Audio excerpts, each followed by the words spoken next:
नमस्कार and welcome to doctor Anamika and Ayurveda. आज हम बात करेंगे हेयर फॉल के बारे में। हेयर फॉल यानी कि खालित्य। खालित्य आयुर्वेदिक टर्मिनोलॉजी है जो हेयर फॉल के लिए यूज की जाती है। हेयर फॉल एक ऐसी डिसीज है जो कि पित्त से ज्यादा संबंधित है, यानी कि अगर आपके शरीर में पित्त दोष बढ़ गया है या दूषित हो गया है, ये आपकी स्किन और आपकी हेयर्स को इफेक्ट करता है। हेयर्स बनते हैं कैराटिन नामक प्रोटीन से, और ये प्रोटीन्स हेयर फॉलिकल्स में बनते हैं जो हमारी स्किन में पाए जाते हैं। फॉलिकल्स क्या करते हैं? फॉलिकल्स न्यू हेयर सेल्स बनाते हैं और वो जैसे जैसे ओल्ड होते जाते हैं स्किन की सतह तक आने लगते हैं और दी शेड ऑफ होते जाते हैं। एक समय में हमारे जितने भी हेयर फॉलिकल्स हैं, 90% ऑफ द हेयर फॉलिकल्स उसमें हेयर ग्रोथ हो रही होती है। जितने भी हेयर फॉलिकल्स हैं उनकी अपनी एक लाइफ साइकिल है जो कि डोमिनेट करती है उनकी एज, डिजीज या फिर एनवायरमेंटल फैक्टर्स के ऊपर। और वाइड वैरायटी ऑफ डिजीज या मेडिसिन या स्ट्रेस वॉट एवर लाइफस्टाइल्स जिसको हम कहते हैं, इन सब चीजों से इन्फ्लुएंस्ड होती है। So here follicle go through करती है एक लाइफ साइकिल से जो कि डिवाइडेड है 3 फेजेस में। सबसे पहले anagen phase, then catagen phase and then telogen phase. अब हम बात करते हैं एनाजन फेज के बारे में। एनाजन फेज सबसे बड़ा फेज होता है और ये लास्ट करता है 2 to 6 ईयर्स के लिए, और ये एक एक्टिव ग्रोथ फेज है, यानी कि हेयर फॉलिकल्स की जो ग्रोथ होती है वो इसी फेज में होती है। इसके बाद आता है नेक्स्ट कैटाजन फेज। ये उससे शॉर्टर होता है जो कि जस्ट 2 to 3 वीक्स तक लास्ट करता है। कैटाजन फेज सेकेंड फेज होता है जिसमें कि ग्रोथ धीरे धीरे करके डिमिनिश होने लगती है, यानी कम होने लगती है। इसमें जो बेस होता है हेयर शाफ्ट का वो धीरे धीरे करके केराटिनाइज होता है और अपवर्ड डायरेक्शन में जाता है, जिसकी वजह से जो पैपिलरी ब्लड वेसल्स उसको ब्लड सप्लाई कर रही थी, जो न्यूट्रिशन उसे मिल रहा था, वो धीरे धीरे करके नहीं मिलता और इसी के कारण ग्रोथ धीरे कम होने लगती है। तो अपवर्ड डायरेक्शन में जाने की वजह से ये स्किन के सतह तक पहुंच जाता है। Last phase is telogen phase. Catagen phase के बाद टीलोजन फेज आता है जिसको हम रेस्टिंग फेज कहते हैं। इसमें कोई ग्रोथ नहीं होती है और लास्ट फेज यानी कि जब रेस्टिंग फेज भी कंप्लीट हो जाता है तब हेयर शेड ऑफ हो जाता है बाकी की डेड स्किन के साथ में। जब एलोपेशिया की प्रॉब्लम होती है, एलोपेशिया यानी कि हेयर लॉस, हेयर लॉस की प्रॉब्लम में यही फेज की प्रॉब्लम्स होती हैं कि एनाजन फेज बहुत ही ज्यादा शॉर्ट होने लगता है और टीलोजन फेज जो कि रेस्टिंग फेज है वो बढ़ जाता है, जिसके कारण से बालों की जो ग्रोथ होती है जितने समय तक रहनी चाहिए, जितने टाइम तक ग्रोथ होनी चाहिए वो नहीं होती है। लेकिन जो बालों का रेस्टिंग फेज है अगर वो बड़ा हो जाता है, जिसके कारण जो हेयर्स की थिनिंग जिसको हम कहते हैं, ऐसे लोगों में क्या दिखता है कि बाल बहुत ज्यादा पतले हो जाते हैं, उनकी थिकनेस कम हो चुकी होती है, क्योंकि जो हेयर्स की शाफ्ट है वो अपवर्ड डायरेक्शन में जा रही होती है और वहां पर उसको नरिशमेंट प्रॉपर नहीं मिलता। यही कारण है कि ऐसे लोगों में बाल बहुत ज्यादा घने नहीं होते। हाँ, पूरी तरह से हेयर लॉस नहीं हुआ होता, ऐसे केस में चांसेस फिर भी होते हैं कि इस फेज को हम इम्प्रूव कर सकें। अब हम बात करते हैं टाइप्स की। एलोपेशिया के टाइप्स क्या क्या होते हैं। कुछ एलोपेशिया होते हैं जो नेचुरली एजिंग प्रोसेस के अकॉर्डिंग होते हैं, जिसको हम इनवॉल्यूशनरी एलोपेशिया कहते हैं। धीरे धीरे करके बालों का पतला हो जाना, हेयर की थिनिंग हो जाना। एलोपेशिया एरियाटा, ये अचानक से होने वाली बीमारी है जो कि मेल्स और फीमेल्स दोनों को अफेक्ट करती है, जिसमें कि मैक्सिमम यंग एडोलेसेंट्स और एडल्ट्स को होती है ये प्रॉब्लम। और इसमें क्या होता है कि अचानक से फुल बॉडी हेयर्स इफेक्ट होते हैं और बाल अचानक से झड़ जाते हैं, लेकिन विद टाइम धीरे धीरे करके वो बाल वापस भी आ जाते हैं।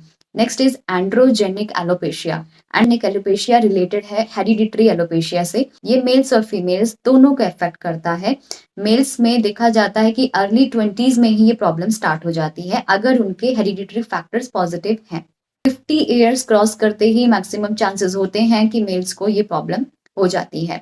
और इसमें ये देखा जाता है कि जो एनाजन फेज है वो बहुत ज्यादा शॉर्ट हो जाता है और टीलोजन फेज लॉन्गर हो जाता है। अब हम बात करते हैं कारण की। ये प्रॉब्लम्स होती क्यों हैं? मल्टीपल इश्यूज रिस्पॉन्सिबल होते हैं, इसमें कोई एक कारण नहीं होता। किसी एक पर्सन को हेयर फॉल हो रहा है और आपको ऐसा लगता है कि इस पर्सन को हेयर फॉल है और मुझे भी ये प्रोडक्ट या ये मेडिसिन ट्राई करनी चाहिए, तो जरूरी नहीं है कि आपको भी वो रिजल्ट ऐसे ही आएगा, बिकॉज उसका कारण कुछ और हो सकता है। सो कारण समझना बहुत ज्यादा जरूरी है।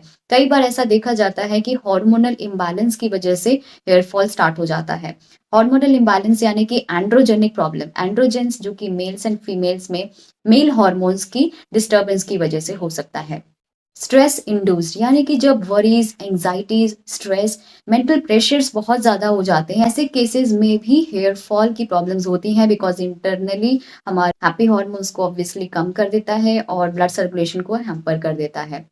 कई बार किसी मेडिसिन को लेने से भी ये कंडीशंस हो जाती हैं, और कुछ थेरेपीज जैसे कि कैंसर ट्रीटमेंट के बाद में हेयर लॉस देखा जाता है।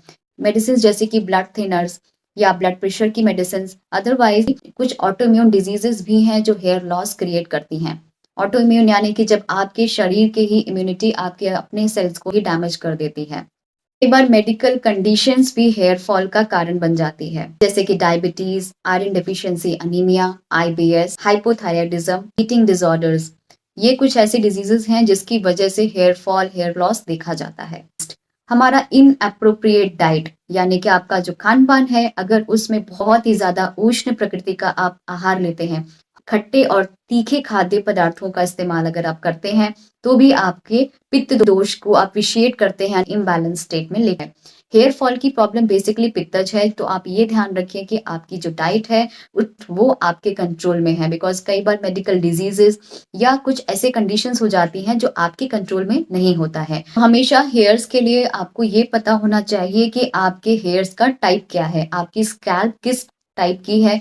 कई बार जैसे वातिक प्रकृति के लोग होते हैं, जिनका वात दोष प्रिडोमिनेंट होता है, उनकी स्किन, उनकी स्कैल्प थोड़ी रूखी होती है, ड्राई होती है, लेकिन वो नेचुरली वेवी हेयर्स होते हैं। अगर ऐसे लोग कुछ भी ऐसा उल्टा सीधा खाते हैं या उनकी बॉडी में कुछ ऐसे चेंजेस हो रहे हैं जिससे कि वात दोष वृद्ध हो रहा है और वो आपके हेयर्स को अफेक्ट कर रहा है, तो उस केस में अगर हम वात के अगेंस्ट कुछ प्रॉपर डाइट एंड लाइफस्टाइल करते हैं, तब बेनिफिट मिलता है। इसी तरह से पित्त दोष यानी कि जिसमें कि उष्णता ज्यादा है, जो कि फायर और एयर का कॉम्बिनेशन है, ऐसे लोगों में नेचुरली ऑयली स्किन होती है और उनकी उष्ण प्रकृति यानी उन्हें गुस्सा बहुत जल्दी आ जाता है, उनका टेम्परामेंट थोड़ा सा शॉर्ट होता है। इस तरह के लोगों को ध्यान रखना चाहिए कि वो कुछ भी गर्म नहीं खाएं, कुछ भी ऐसा ना करें जिससे उनको गुस्सा बहुत ज्यादा आए और उनके हेयर्स पर इफेक्ट करे, क्योंकि हेयर फॉल जनरली तभी होता है जब आपका mental health as well as जब आपके दोषास वो डिसबैलेंस हो जाते हैं। कफज प्रकृति के लोग जो कि जनरली जिनके पृथ्वी और जल यानी कि वाटर एलिमेंट्स ज्यादा होते हैं, ऐसे लोगों की स्किन माइल्ड ऑयली और उनके बाल बहुत ज्यादा थिक और कर्ली होते हैं। ऐसे लोगों को जनरली ये ध्यान रखना चाहिए कि वो कफ प्रकोपक यानी कि जो भी चीजें ठंडी, बहुत ही ज्यादा कोल्ड एंड हैवी यानी देर से पचने वाली हैं, उसको उनका सेवन नहीं करना चाहिए। तो आपकी जो प्रकृति है, अपनी प्रकृति के अकॉर्डिंग अगर आप चलेंगे तो आपके हेयर्स को बेटर न्यूट्रिशन आप प्रोवाइड कर सकते हैं। अब हम बात करते हैं कि हम इसको करेक्ट कैसे करें। करेक्ट करने के लिए आपको ये ध्यान रखना है कि आपको हेल्दी माइंड, हेल्दी मूड रखना है, balance diet, hair oil, hair wash properly use करना है, हर्ब्स का इंटेक एंड लास्टली पंचकर्मा। अपनी प्रकृति समझने के बाद ही आप ऑयल और शैम्पूज का इस्तेमाल करें, वो आपके लिए बेहतर होगा। रेगुलरली हेयर्स को ट्रिम करना ना भूलें। भी आप हेयर वॉश करते हैं, बहुत ज़्यादा गर्म पानी का इस्तेमाल नहीं करना है, गुनगुने पानी का इस्तेमाल करना है। ल्यूकवार्म वाटर आपके लिए बेस्ट रहता है। आपको तीन न्यूट्रिशंस पे सबसे इंपॉर्टेंट ध्यान रखना होता है, जैसे protein, iron, vitamin A and vitamin C and lastly omega 3 fatty acids. Proteins की अगर मैं बात करूं तो फीमेल्स को जनरली 46 ग्राम्स एक दिन में प्रोटीन चाहिए होता है और वहीं मेल्स को अराउंड 55 ग्राम्स प्रोटीन चाहिए होता है। तो आपको अपनी न्यूट्रिशनल नीड्स पूरी करनी है, अदरवाइज आपके हेयर्स की क्वालिटी धीरे धीरे करके डैमेज होने लगती है। अब हम बात करते हैं आयरन की। फीमेल्स को अराउंड 15 मिलीग्राम पर डे के हिसाब से आयरन की रिक्वायरमेंट होती है और वहीं मेल 7 to 8 मिलीग्राम्स के आसपास उनकी रिक्वायरमेंट होती है। और आयरन हम सप्लीमेंट्स के फॉर्म में, अदरवाइज फ्रूट्स के फॉर्म में हम यूज कर सकते हैं। विटामिन ए की बात करते हैं तो विटामिन ए जनरली एग्स में और जितनी डेयरी प्रोडक्ट्स हैं उसमें बहुत ही भरपूर मात्रा में पाया जाता है। एंड विटामिन सी जितने भी फ्रेश सीजनल फ्रूट्स हैं, अमाउंट्स देखेंगे, आंवला बेस्ट सोर्स है नेचुरल विटामिन सी का, अदरवाइज सप्लीमेंट्स फॉर्म में भी ये अवेलेबल होते हैं। ट्राई ओमेगा की बात करें तो ओमेगा 3 फैटी एसिड्स स्पेशली जिसमें कि सीड्स और नट्स का इस्तेमाल करते हैं, जैसे कि फ्लैक्स सीड्स हैं, किनुआ है, चिया सीड्स है, आपको इसकी रिक्वायरमेंट पूरी होती रहती है। मैं आपको कुछ हर्ब्स के बारे में बताऊंगी, कौन से हर्ब्स हैं जिसको अगर आप अपनी डाइट में, आप अपनी मेडिसिन में यूज करते हैं तो आपकी हेयर की ग्रोथ अच्छी होती है। जिन लोगों को भी hair fall, hair loss, alopecia, आप इन 5 हर्ब्स का यूज करके देखिए। सबसे पहली और सबसे कॉमनली जो आपने सुनी होगी दैट इज आमलकी, आंवला, फिलैंथस एम्ब्लिका। ये एक अमृत हर्ब है जो कि rich source of vitamin C मानी जाती है, और इसके साथ साथ इसमें है iron, phosphorus and carotene.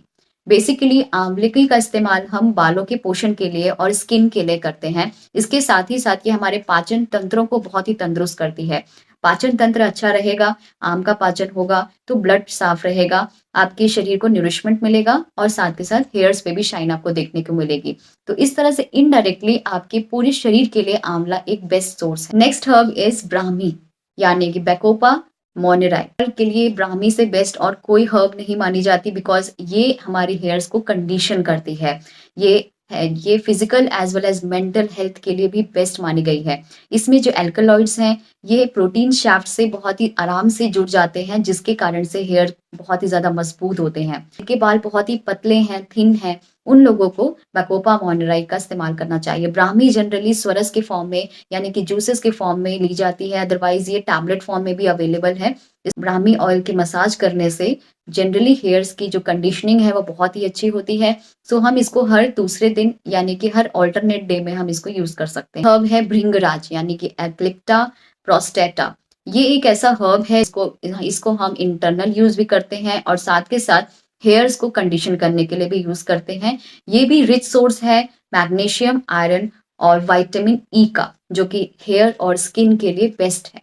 Promote करता है हेयर ग्रोथ को। कैसे? ब्लड सर्कुलेशन इंक्रीज करके। सो भृंगराज का इस्तेमाल आप पाउडर के फॉर्म में भी कर सकते हैं। उसको इंटरनली आप 1-1 चम्मच सुबह शाम गर्म पानी से खाइए, और अगर उसका ऑयल फॉर्म है तो आप उसको जनरली जैसे ब्राह्मी ऑयल के साथ मिक्स करके लोकली अप्लाई कर सकते हैं। हमारी लास्ट हर्ब है शतावरी। शतावरी यानी एस्पेरेगस रासिमोसिस।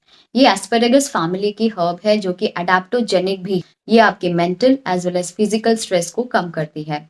ये एक पोषण वाली हर्ब है, यानी कि जिससे आपके शरीर का पोषण होता है। ये मेल्स और फीमेल्स दोनों में ली जा सकती है और इसका कोई भी साइड इफेक्ट। शतावरी का काम होता है कि हेयर्स में शाइन और उसकी कलरिंग को मेंटेन रखती है। 1 चम्मच पाउडर को 1 कप गाय के दूध के साथ आप इसको रात को सोने से पहले या मॉर्निंग में आफ्टर ब्रेकफास्ट ले सकते हैं। इस तरह से आप अपने हेयर्स का ध्यान रख सकते हैं आयुर्वेदा के थ्रू। आपको कुछ पंचकर्मा की, हम स्नेहन, स्वेदन, विरेचन, बस्ती, कुछ ये स्टेप्स होते हैं, लेकिन आपके लिए हेयर्स का अगर हम देखते हैं तो इसमें स्नेहन यानी कि आप सिंपल ऑयल मसाज और साथ में शिरोधारा करा सकते हैं। शिरोधारा जनरली एक थेरेपी होती है जिसमें कि ऑयल्स को पोर किया जाता है हेड रीजन पर, और धीरे धीरे ये करने से आपकी स्किन बहुत ही ज्यादा लश्यरस, स्कैल्प आपका हेल्दी हो जाएगा और आपके मस्तिष्क के लिए भी ये बहुत ही अच्छा है। साथ के साथ इसमें हम नस्य कर्म भी कराते हैं, जिसमें कि मेडिकेटेड हर्ब्स को नेजल पैसेज के थ्रू दिया जाता है, और धीरे धीरे करके जितने भी टॉक्सिन्स होते हैं अपर डायरेक्शन से वो बाहर निकल जाते हैं। ये थे कुछ आयुर्वेदिक इंफॉर्मेशन आपके। इसके अलावा अगर आपको कोई भी क्वेरीज हो, कुछ क्वेश्चंस हो, तो आप जरूर कमेंट से पूछ सकते हैं। और आई होप कि आपको इस वीडियो से जो भी जानकारी मिली आप अपनी फैमिली और फ्रेंड्स के साथ भी ये शेयर कर सकते हैं। So stay healthy and stay fit. Thank you.